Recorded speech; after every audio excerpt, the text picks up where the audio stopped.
Bill Rowley is here to share all his hair secrets on dyeing your own hair. You might recognize his model today as well. Hey, Bill. Hey, Janice. So we know everyone's doing it. We're at home dyeing our hair out of a box. How do you feel about that as a hairstylist, Bill?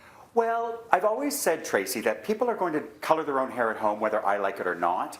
But that doesn't mean someone should be punished with bad hair color. So I've always thought if I can point someone in the right direction, if I can give them the right information, and they can enjoy their color, then you know what? When they may need a little bit more work or they may need something more complicated, they'll remember that. They'll come back into the salon and have it done professionally. But it's going to happen whether I like it or not, so let's make the best of it. Yeah, right? Let's not be delusional. It's happening. So let's start with covering up the grays. Is a box dye good enough, Bill? Box dye is great, okay? So there are 3 types of color on the market right now. I happen to have Clairol products, but what I really want you to do is find a brand that you're comfortable with and that you recognize. And a permanent color is the best one for coloring gray. And I need you to really read the box. Somewhere on that box, it's going to say permanent. Do not mistake it for semi-permanent or a gloss. They're 2 completely different products. Permanent color works by removing your natural pigment and replacing it with an artificial one. So that's why it has 100% gray coverage. Semi-permanent color acts in a way that it coats your hair, almost like if you're staining your deck, you put a coating on it, and over time, the coating wears off. And then glosses are a very, very light product that sort of adds shine and brightness and vibrancy to your hair. So to cover the gray, permanent color works really, really well. If you want to lighten your hair, permanent color is what you need to use. But, and it's a big but, Tracy, permanent color from the drugstore will only lighten your hair 2 shades. That's because by law, they're only allowed to use certain chemicals and a certain level of peroxide. So if you've got dark hair like Janice and you want to go blonde, permanent color is not what you need to do. You need to sit in a hairstylist chair. That's what you need to do, like you do, right? But it is true. If you do want to color the gray or just go up a shade or 2 lighter, permanent color is fantastic for it. So semi-permanent color, if you have a little bit of gray, highlights it beautifully. So if you've just started to see a sprinkling of gray around the front, maybe around the hairline, if you've got a color like Janice does, a sort of a beautiful, cool brown, and you put a caramel semi-permanent color on it, something that's just going to add like super, super shine, and again, it will say semi-permanent on the box. It will say only good for 12 to 24 shampoos. These are all catchphrases you can find on the box. It will turn that gray into a highlight beautifully. And you won't get regrowth. It just gradually washes out of your hair with every shampoo.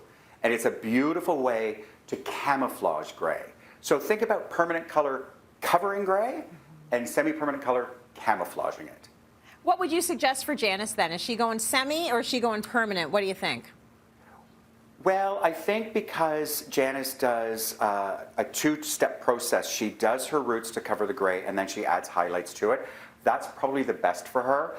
She doesn't have enough gray for the semi-permanent to create the highlight, if that makes sense. If she had a gray streak or a lot more gray through it, she could use a semi-permanent color, this color, and turn the gray into highlights, but she doesn't. She's lucky. She barely has any gray.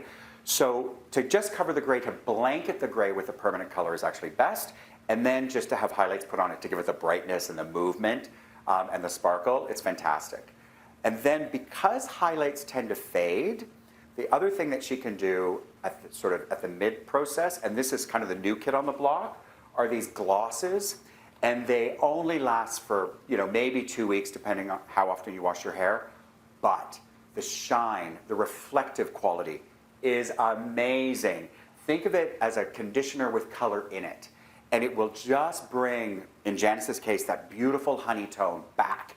If it's summertime, if you've been away in the Caribbean on the beach, if you were lucky enough and your hair got a bit too kind of bleached out, they work really well. And the fun part is they come in all sorts of shades. So if you want pink hair, you want blue hair, you want apricot hair, you can have it. If you've bleached your hair blonde for fun and you want to just shock everybody, put a little apricot in it or blue in it, it's fine. Because it only lasts you, depending on how often you wash your hair, maybe 10 shampoos, maybe 15 shampoos. So it's a fun new kid on the block to play with. I saw Janice's face just light up when you said she doesn't have enough gray to use it as highlights. I saw that smile on her face. Listen, last words of advice on coloring your hair at home. Talk to me about all the hair textures. Is the advice the same for all the hair textures when it comes to color? It is actually true. All textures and color go together. So color is color, texture, texture, texture. The only thing you have to remember is if you have any kind of chemical process done to your hair, any kind of perm, any permanent straightening, you have to keep that in mind when you put color on top of your hair, because a permanent color is another layer of chemical you're putting on top of whatever you've previously done. So you want to do your homework, you want to make sure that you're not putting your hair into too much stress. If you have some kind of chemical process and you just want to cover the gray, a semi-permanent color is probably going to work very well because your hair is already more porous because of the previous chemical process. Does that make sense? Hair that's been processed is a sponge. Bill, thank you, and thank you, Janice. Great to see you both. Tips are very helpful Good to for see all you of our too. viewers right